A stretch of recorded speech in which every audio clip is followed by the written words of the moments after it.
Imagine a stadium filled with fervent fans, suddenly erupting into chaos as players clash not just on the field, but with each other and the very essence of sportsmanship itself.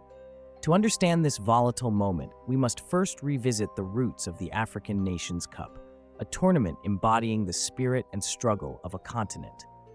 The African Nations Cup, established in 1957, stands as Africa's premier soccer tournament, a celebration of unity amid diversity. It showcases the vibrant tapestry of cultures across the continent. Football is more than a game. It is a powerful force that transcends borders. Each tournament brings together nations with rich histories, struggles, and ambitions. From the Senegalese Teranga Lions to the Egyptian Pharaohs, each team carries the hopes of its people, making victory a matter of national pride. By 1996, the African Nations Cup had grown significantly. Teams flocked to South Africa to compete in the 19th edition of this storied tournament. The event had become a platform for showcasing not just footballing talent, but also the resilience of African nations. Countries like Nigeria, Cameroon, and Ghana had established themselves as football powerhouses, each with its own storied narrative. The host nation, South Africa, emerged as a symbol of post-apartheid hope, ready to reclaim its place on the continental stage. With 12 teams vying for glory, the tournament set the stage for unforgettable battles. South Africa, buoyed by a new national identity shaped by the end of apartheid in 1994, captured the world's attention. The Bafana Bafana, led by coach Clive Barker, navigated the tournament with determination, facing off against formidable opponents. Their journey mirrored the nation's struggle to unite after years of division and conflict. But the political landscape in South Africa was still fraught with complexities. Just 2 years after Nelson Mandela's historic election as the first black president, the echoes of apartheid lingered. Soccer became a vessel through which the country sought to redefine itself. For many fans, the beautiful game offered a chance to bridge cultural gaps, healing wounds born from decades of segregation and racial strife. The excitement was palpable, yet underlying tensions simmered. As the teams prepared for the tournament, expectations ran high. Nigeria, reigning champions since 1994, were poised to defend their title. With a squad packed with talent, they understood the weight of history on their shoulders. Their matches promised thrilling displays of skill, yet off the pitch, tensions brewed. Media coverage often included political narratives, framing the games as a contest not only for victory, but for the very soul of a nation grappling with its identity. The 1996 tournament unfolded against a backdrop of political optimism coupled with the realities of social divisions. Fans flocked to stadiums, filling the air with chants of hope and rivalry. The atmosphere crackled with energy as the opening matches set the stage for a dramatic showdown. Yet, beneath the surface, unseen tensions lurked. As the tournament reached its climax, the world held its breath for what would come next. Who would rise to the occasion amid the pressing weight of history, culture, and the yearning for victory? As the final approached, both the players and the nation felt the heavy crown of expectation. Would they uphold the spirit of sportsmanship, or would ambition lead them down a perilous path? And as the final whistle loomed ever closer, the stakes rose dramatically. Would the dream of unifying a nation through sport culminate in triumph or tragedy? The answer lay just beyond the horizon of the pitch. The path to the final began in a whirlwind of excitement and pressure. South Africa, as the host nation, carried the weight of expectation like a heavy cloak. This was not just a mere football match. It represented a moment of reckoning for a country shaped by decades of apartheid. The nation was united by one goal: to claim victory on home soil, and in doing so, weave a new narrative of inclusion and togetherness. In the group stage, South Africa faced Cameroon and Morocco. The match against Cameroon was pulsating.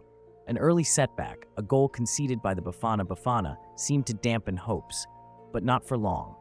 With a resurgence that would define their campaign, South Africa rallied.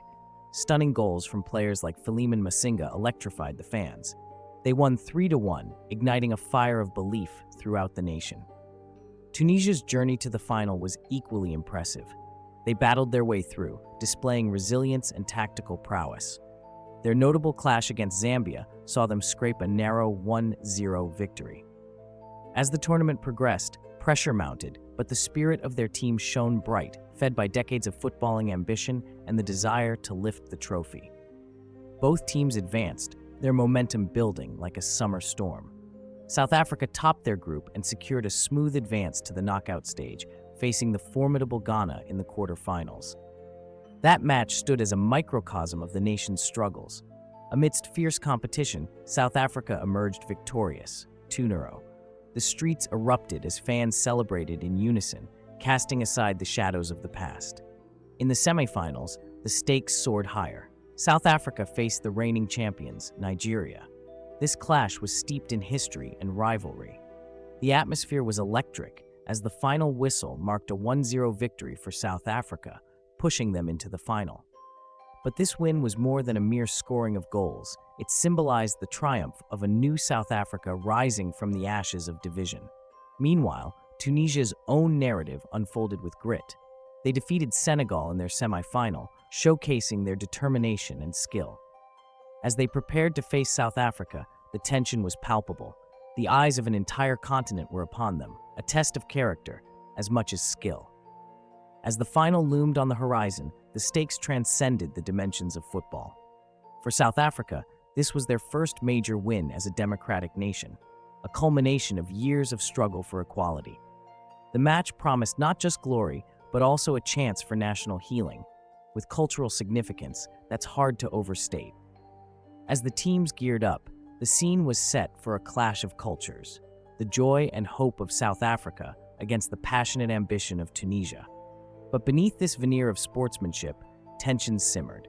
Would this match, intended to be a unifying spectacle, instead ignite larger fires of competition that could threaten the delicate balance between nations? And as the clock ticked down to kickoff, one vital question loomed in the air. Would victory deliver the healing South Africa craved, or would it merely deepen the divides? The day of the final dawned bright and energetic, mirroring the hopes of a united South Africa. Soccer City, a modern marvel, trembled with intensity as over 94,000 fans filled the stands. The vibrant green and gold of the South African flags fluttered alongside the red and white of Tunisia. It wasn't just a match, it was a pageant of national pride and a celebration of cultural identity, laced with the palpable tension of the moment. Fans poured into the stadium with a raucous spirit. The air crackled with anticipation, and the buzz of excitement drowned out the apprehension of the past. For South Africans, this was redemption, an opportunity to frame their identity in post-apartheid history. For Tunisians, it was a chance to assert themselves on an international stage and bring home a prestigious trophy. As the whistle blew, the match began in a whirlwind of frantic energy. South Africa laid siege to Tunisia's goal, with players like Phil Masinga and Dr. Khumalo galvanizing the team's offensive drive.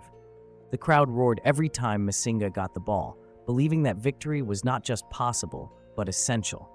It was the first significant chance that broke the ice in the 16th minute. Masinga received a precision pass, darting toward the net. A deft flick, a burst of speed, and with a powerful strike, he sent the ball soaring into the back of the net. The stadium erupted. Fans danced, screamed, and embraced each other. This was not merely a goal, it was a symbol of hope. But Tunisia was undeterred. They fought back fiercely, pushing against the South African defense with tactics that were both seasoned and shrewd. The tension escalated in the 30th minute when Tunisian striker Ziad Jaziri found himself facing goalkeeper Andre Arense. A moment of panic flashed as he launched a precise shot. Arense, however, made a stunning save, the crowd gasping as the ball ricocheted off the post. The Tunisian bench erupted in disbelief. They could almost taste the equalizer. By halftime, the scoreboard read 1-0, yet the match's intensity was far from subdued. Players began to engage with a fervor that outstripped sportsmanship, each tackle growing more aggressive, pushing the boundaries of fair play. A reckless challenge by South African defender Mark Fish on Tunisian player Hatem Trabelsi sparked a confrontation on the field. Both benches turned to the drama unfolding, with players in a heated exchange, embodying the clash of regional pride and personal glory. Referee Ali Bouchsheim had to intervene, brandishing yellow cards like a desperate firefighter battling an inferno. The second half carried the weight of expectation. Just 10 minutes in, Tunisia equalized. A well-placed header from a corner kick sent the Tunisian contingent into a frenzy. The score was now tied, and uncertainty flooded Soccer City, the atmosphere thick with tension and dread. The match had transformed into a battlefield. With momentum swinging toward Tunisia, the South African players felt the strain, each pass weighed down by an amalgamation of hope, fear, and the burden of history. As the match wore on, the frantic pace continued, with both sides desperate to claim victory. The clock ticked down mercilessly, and the whispers of unpredictability hung heavy in the air. Frustrations boiled over when a controversial offside decision dashed South Africa's hopes for a second goal. The outrage in the stadium was palpable. Fists flew, voices rose, and yet tension unspooled. What would the final moments hold? With both teams at the brink, who would seize the moment? Would sportsmanship crumble under the weight of greed for victory, or could unity emerge from the chaos? The final whistle blew on February 3, 1996, and the air thickened with palpable emotion. South Africa had triumphed, clinching the African Nations Cup title.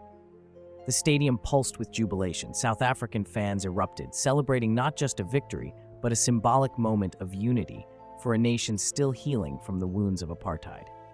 Yet, for many others, particularly Tunisian supporters, this celebration felt tainted, overshadowed by bitterness and disappointment. Immediate reactions poured in from media outlets around the globe.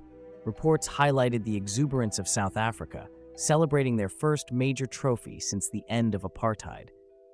Front pages boomed with images of players lifting the cup aloft, triumphant. But other headlines cautioned against the aggression displayed during the match.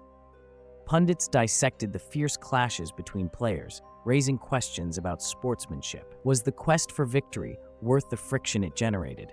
Fans flooded social media, expressing outrage and support in equal measure.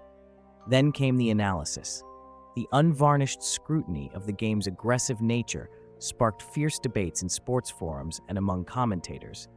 Some hailed South Africa's gritty tactical evolution. Others decried the brutality that marred the showcase of African football. Critics pointed to incidents of unsportsmanlike conduct, claiming that a bloody clash overshadowed the beautiful game. Conflicting opinions painted a broader picture, a culture wrestling with identity, morality, and resurgence. In the aftermath, the consequences rippled beyond the soccer field. South African football faced a reckoning regarding sportsmanship and fair play, vital elements for a country striving for international respect. Authorities launched initiatives to promote ethics in sports, but skepticism lingered. Would these measures be effective, or would the hunger for victory remain paramount? This final became a catalyst for change, and the stakes increased. Even as South African players celebrated their achievements, they carried the weight of expectations. Would they uphold the values of fairness in future competitions? As the years rolled on, the lessons learned from the match shaped the very fabric of South African football. Fast forward, the legacy of the 1996 African Nations Cup takes intriguing turns.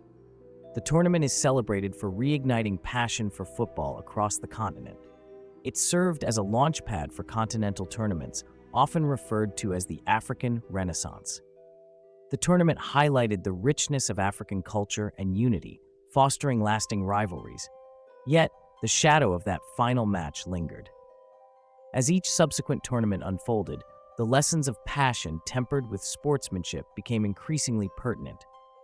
The pressure to perform escalated, and the balance between winning and ethical play shifted. Clubs and national teams often found themselves at a crossroads, forced to reflect on the values they wished to embody. Yet, they were not alone. The political landscape of South Africa subtly influenced the sport as well. Emerging from the divisive shackles of apartheid, football served as a universal language for freedom, but also mirrored societal tensions. Today, football fields within the country reflect its tumultuous past. In a country where a game could ignite violent protests or unite a nation, fans frequently find themselves grappling with the lessons of 1996. Have South African football and its players truly honored the spirit of sportsmanship? Or has the quest for glory continued to overshadow the values that the beautiful game is built upon? As the dust settled on that historic final, the questions lingered. What would the future hold for a nation still coming to terms with its identity while forever chasing victory?